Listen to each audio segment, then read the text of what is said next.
L'inconscient collectif est une notion développée par le psychiatre Carl Gustav Jung pour désigner un ensemble de schémas mentaux et de représentations symboliques partagés par les individus d'une même société, voire par l'humanité tout entière.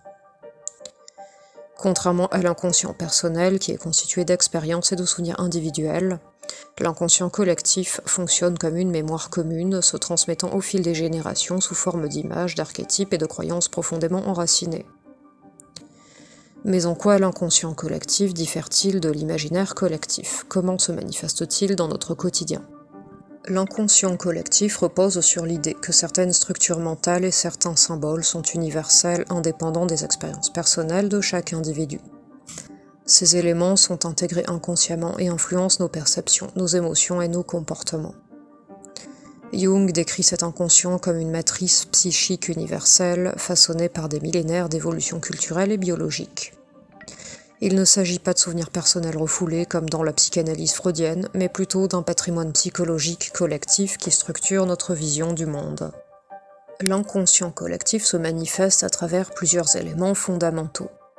Les instincts fondamentaux, les réflexes de survie, les peurs primaires, le besoin d'appartenance. Les archétypes, figures universelles telles que le héros, le sage, la mère protectrice ou l'ombre, côté obscur de la psyché. Les mythes et légendes, récits fondateurs récurrents dans les différentes cultures mettant en scène des thèmes semblables, création du monde, déluge, lutte entre le bien et le mal. Les croyances collectives, idéaux, dogmes religieux, valeurs morales profondément ancrées dans l'inconscient des peuples.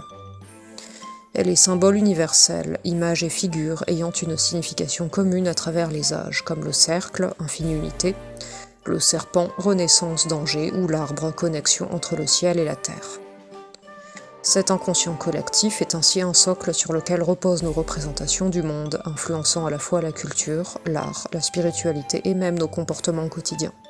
Loin d'être une simple construction théorique, l'inconscient collectif façonne de manière tangible notre manière de percevoir et d'interpréter le monde. Il agit comme un filtre invisible qui oriente nos pensées et nos croyances, souvent sans que nous en ayons conscience. Voici quelques exemples concrets de son influence.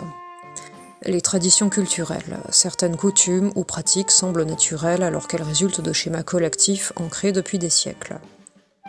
Les peurs irrationnelles. La peur du noir, des monstres ou des catastrophes naturelles trouve son origine dans des récits ancestraux partagés par de nombreuses civilisations. Les figures héroïques, que ce soit dans la littérature, le cinéma ou la politique, le modèle du héros qui surmonte les épreuves et triomphe du mal est un archétype issu de l'inconscient collectif. Les mouvements sociaux, les aspirations à la justice, à la liberté ou à l'égalité s'appuient sur des idéaux profondément enracinés dans la mémoire collective.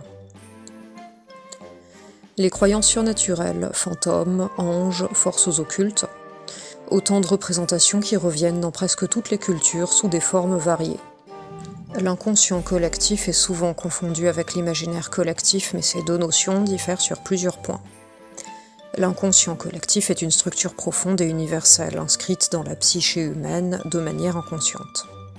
Il se transmet sur des temps longs et influe sur notre manière d'interpréter la réalité.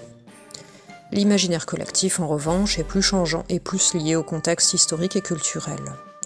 Il englobe les mythes, les idéologies, les œuvres artistiques et les représentations partagées par une société à un moment donné. Autrement dit, l'inconscient collectif est le socle invisible tandis que l'imaginaire collectif est ce qui en émerge sous forme de récits et de symboles accessibles à notre conscience. Prendre conscience de l'inconscient collectif permet de mieux comprendre nos propres réactions, nos croyances et nos biais culturels. En identifiant les archétypes et les mythes qui influencent notre pensée, nous pouvons développer un regard plus lucide sur le monde et sur nous-mêmes. Cela nous invite également à questionner certaines idées reçues et à nous interroger sur l'origine de nos valeurs et de nos comportements.